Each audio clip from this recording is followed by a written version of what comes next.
Hello everyone, this is Michael ASMR.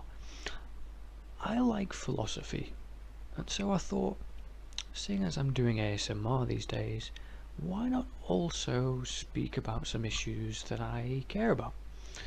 Happen to be philosophical issues, and maybe just do them in a relaxed ASMR way, because I can get quite animated with these things, but with it being ASMR, that means I have to keep on a certain relaxed level, which might actually be good for the analysis itself. With that said, the first topic I'd like to cover is something I don't actually see many people covering when they look at philosophical issues, but it's actually who should we listen to get our knowledge? Should we take it from experts or philosophers, ASM artists? Who do we listen to?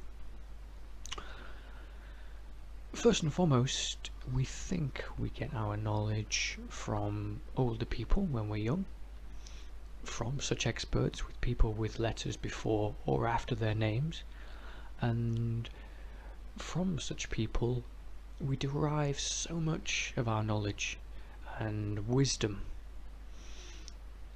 Those two entities are quite separate, I believe, knowledge and wisdom.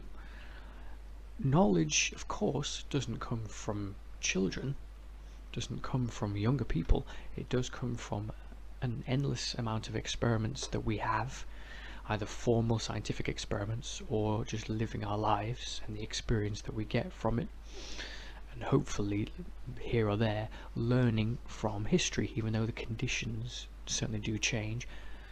If we didn't learn anything at all from history, we would still be in caves, so we must learn some things. So knowledge does get acquired over time, and so in that sense it is important, especially from experts who have dedicated maybe years or decades of their lives in the pursuit of such knowledge and such truth, and so they are important, and experts in all fields will probably always be important. But I am actually interested in the wisdom and the what I would really term as actually intelligent, the true intellectuals, those where they might not be, they might not have a load of information and knowledge readily available to them, and yet they can think beyond themselves. They can have a self-awareness, awareness of themselves, but also awareness of society at large, culture at large, finding the loopholes, finding the pitfalls, finding the pros and cons. Because the problem with this, it sounds fairly soft with what I'm saying now, in terms of, well, okay, if you don't need any knowledge, then why couldn't anybody just class themselves as an intellectual? And that is the problem with these days, because we get all kinds of, as I term them, subjectivists. Lots of people who claim to be intelligent and claim to be adding something that is revolutionary or new or edgy, when really they are actually parroting what other so-called revolutionaries are saying. And even though they think they are being, as certain terms might, such as woke or red-pilled, indicate that they think they are discovering some deeper truth, and maybe in some respects they are, but actually isn't it more likely that they are mainly parroting what other people have said, which to a significant extent we all do. I'm speaking English. I didn't invent English. I'm speaking with a certain accent. I'm from the north of England. I don't have a strong accent, but every now and then it comes through. When I'm being sloppy or lazy with my speech, it comes through more. We're affected. We're affected by who we talk to, who we watch, who we listen. But there comes a point of self-awareness where there's a level of analysis of yourself, of other people, that I think some people are better at doing, more capable at, than most people. From observing most people, I think it's also the case in physical activities, in skilled, anything to do with skills or talents. We're not all made the same. I think that's fairly clear, even if we really push the agenda of equality of opportunity, of potentially for medicine, healthcare, schooling, education, equality of values and things like that. Once you push past that, you don't get equality of outcome, because we are made so differently. Our DNA is very, very similar, but our DNA is very, very similar, over 90%, to that of a banana. And I don't know, I think I'm a little bit different to a banana, but maybe you're not. Maybe you self-identify as a banana. Who would I be to judge? But then I would judge that, because there are rights and wrongs. The universe gives us great clues that there are rights and wrongs. We just don't know so many of them. We know more of them now than we have ever known. So we should be hopeful that we can uncover more and more things. And I am actually of the opinion that I'm not actually quite sure how much more there is to learn in terms of revolutionary steps. There is an endless amount of, not endless, but there is so much more knowledge to learn. Black holes, quantum theories, consciousness, all kinds of things for us to learn knowledge. But in terms of us really taking a side step that we have done over thousands of years, we've had certain intellectuals in certain societies, the Greeks, the Romans, the British, and others, with different individuals from different countries, who have really pushed things forward, probably none more so than with the time of the ancient Greeks, and then Albert Einstein. This new thinking, this different thinking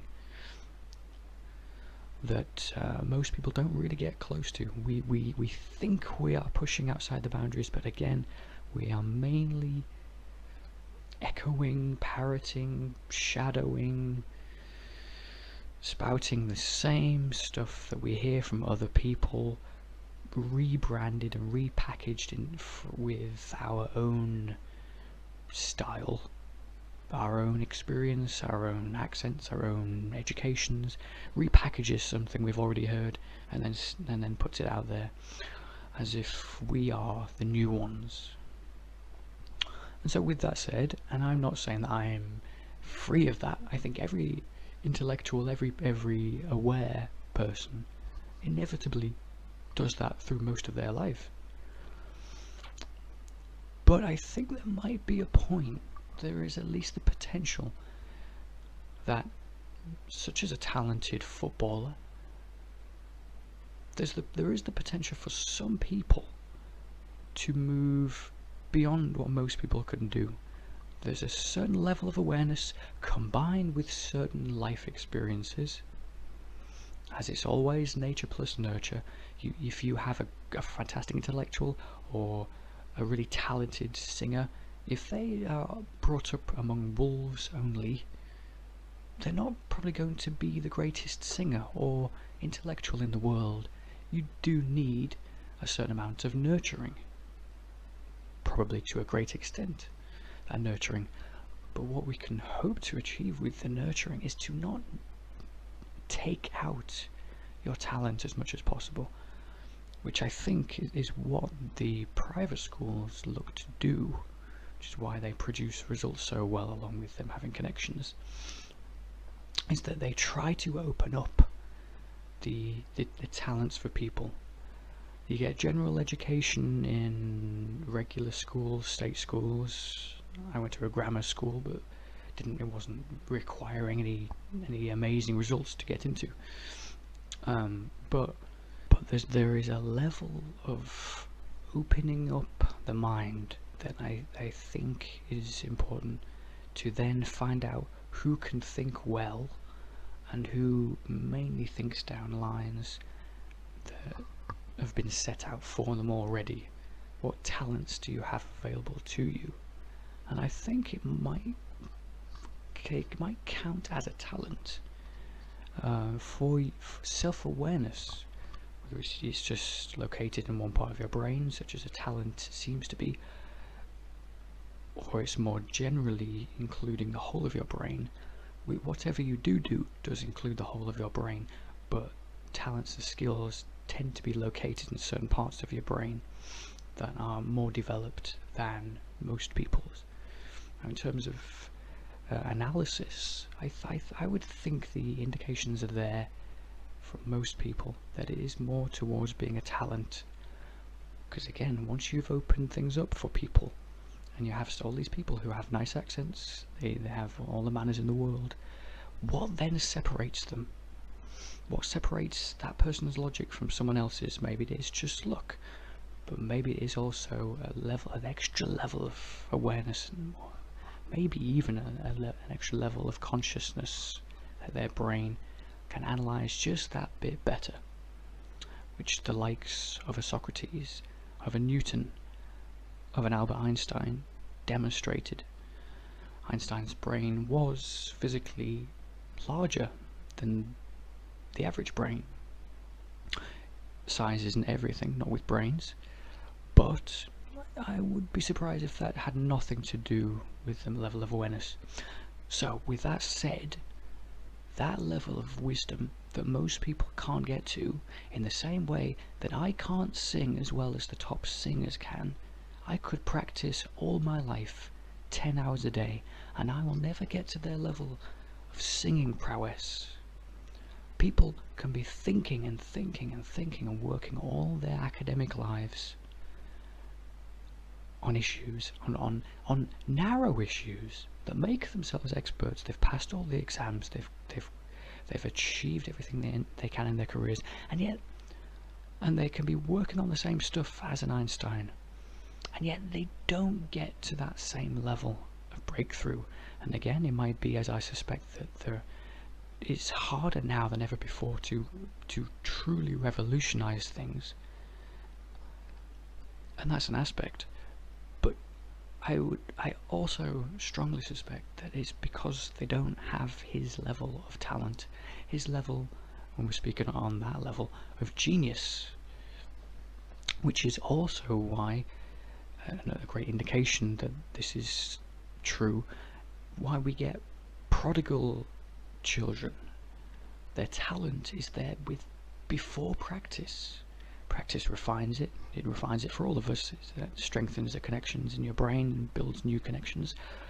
But for these young people, the talent is already there. The thinking is already there. The mathematical problem solving is already there, which can be played out through the likes of chess and other games. The talent's already there. The potential for wisdom is already there. You just then need to tap into that. And so we need society as a whole to help tap into that, to help open up discourse as much as possible. We have different news outlets and different people and countries claiming that they want to open it up to people, but we need to do it even more. We need, as much as possible, transparency, because news outlets, media platforms, different forms, different levels of education, our parents, our peers, we need a level of transparency though, so that we can be as open as possible to then get the more prodigies through the system, because there are so many people going to waste out there. Because remember, if I'm right, and it is more along the lines of an innate talent that just needs to be brought out, I think how many of those talents, including geniuses, are going to waste in the world. If you want to have certain good sportsmen, we obviously know that there's no boundary or barrier in terms of wealth or race. There is to do with gender when it comes to a high-level elite sport, but that's easily explicable. Maybe I will explain that in another video. But in most areas, for the males of our Homo sapiens species, you will find talent across the board, and even to an extent females, compared to other females at least. There's an endless amount of talent out there that is not dependent on you having this amazing education. Through you having these amazing connections, they will help your career and help that become a reality. But in terms of them being talented, there are talented people everywhere. Every country in the world, most regions, if not all regions in the world, have talented people in all areas. There will be some untapped geniuses out there that simply due to a lack of means to take them to that next step, that we never know about them. There will have been geniuses in the past that through one reason or another, history now doesn't give them their due meed of glory. I had to learn that line for an exam. That they deserve. That there is so much potential talent out there. Having said that, as I'm indicating with the top sportsmen, even though there is a lot of talent out there, the actual level of the true elites is pretty rare. The amount of people who really push things forward societally and with their philosophy is very few. And so I suppose the point I'm making with that ultimately is, oh look, I have this expert, I have this person I like to listen to, I have this parent who I take all my wisdom from. Just think before you reference those people that maybe, even though I'm sure they're talented, we have an abundance of talent in the world, they might not know as much as you think they know. And so it might actually be worthwhile you thinking for yourself and see to what extent you can think something up. Using certain statistics and certain experts is good and it's helpful, but it's also always worth remembering that when you hear experts saying, I am an expert and I know best, I know better, or when you see people on the likes of Twitter, stick to what you know and all this kind of stuff. In every industry, experts disagree with other experts within that industry. No matter what industry it is, even with climate change, the environmental industry, even though the vast majority of scientists talk about climate change, none of them fully know what the future holds, because no one knows which way politics is going to twist or turn. So even when we can say concretely how things are now, we don't know how the future is going to be. There are so many variables, so many twists and turns that will affect, guaranteed, will affect the way the future will be.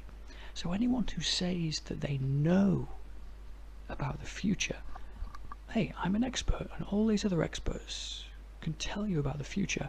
Hey, we have these computer-generated universes that can, to a higher level of degree, tell us about the future. They never account for the different variables that we will have in the real world, most particularly with our political differences and with the inventions and innovations that will take off that we cannot see yet. No one was anticipating that the smartphone would have the ridiculous effect it's had in the 21st century. Experts in all fields routinely disagree. They're routinely inaccurate. You look at economics, notoriously difficult to predict. Anyone who can predict just a bit of economics becomes filthy rich. And so the main takeaway from this message, hopefully to be relaxed. It's supposed to be ASMR style, hopefully. But also try to think for yourself. See what potential you have for thinking. See what talents you have, because if this is still resonating to you, there's a decent chance you have an innate talent for philosophy. Because remember, most things that we watch and that we are interested in, it's not that they're sold so well to us, it's that we are seeking it out. We're searching for things that we already have an innate motivation, inclination towards. We're already moving towards destinations that are somewhat at least set out for us. Which is why when you have adverts, they don't actually work with most people, because most people weren't actually searching for that. They weren't in need of that. But when you are somewhat in need of something, it's actually fairly easy to sell something to people. And so if you are interested in philosophy and thinking more, just change the tactics somewhat by thinking for yourself and try to find the objective logic to any situation from yourself, certainly before consulting other experts, other thinkers on issues. Do the analysis by yourself first, because there's a great chance even those experts won't know as much as they make out that they know on issues. There are so many variables. The advantage of you as maybe a layman, or me as a layman on issues, is that we have not been as affected by issues as much as experts get affected by them. And so you can start off as the way the ancient Greeks did, not as affected by other aspects of knowledge as much. You can start more with a blank canvas, not completely blank, but not as cluttered as other people. And so sometimes your thinking can be clearer than experts. In other areas, it helps to have experts. It helps to have the problems that have already been solved and the stats to help you along. But if you're also honest, whenever we argue and use stats, we mainly use them to back up arguments we're already saying. So the main thing, again, don't base what you are saying off I like this TV personality, or my friend said this, or I like these people, this person says this stuff really well and it's such a great communicator, and so I'm going to go with this. Or look, I found these stats, they back up this thesis I have, and so there we go, that's everything. Check for stats that disagree with what you are saying. That's what you later go on to, which is the problem with the likes of university essays that I'm doing now, that you will mainly be looking for things to back yourself up. And so with that inevitable confirmation bias that we have, we'll be looking to big up ourselves and our own ego. Try to start with a blank canvas.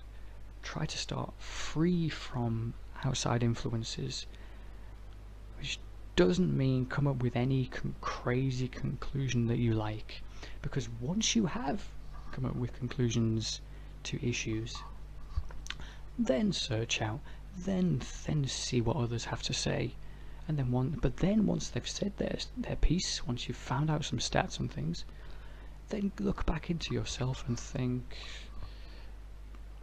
okay, I agree with that, but I disagree with this. This is why those stats say this. This is why those other information says that. Because remember, experts produce those stats as well. Fallible, incorrect, unreliable humans also produce those stats, and they only tell a story from one perspective usually. You with your brain, myself with my brain, think. Take away a message, people.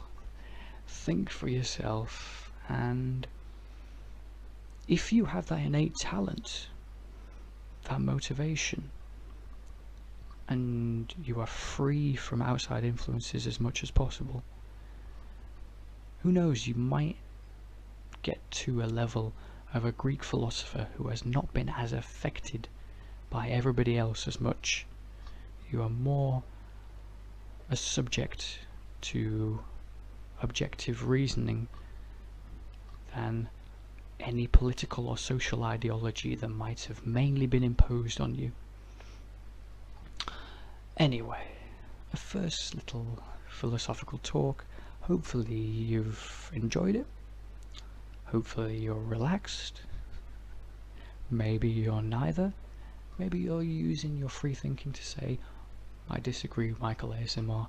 Go back to your triggers. But anyway, and hey, like I said, this is an issue I'm interested in, so I thought I would go for it and talk about philosophy, as I will continue to do so in some future videos. Thank you for watching, and good night.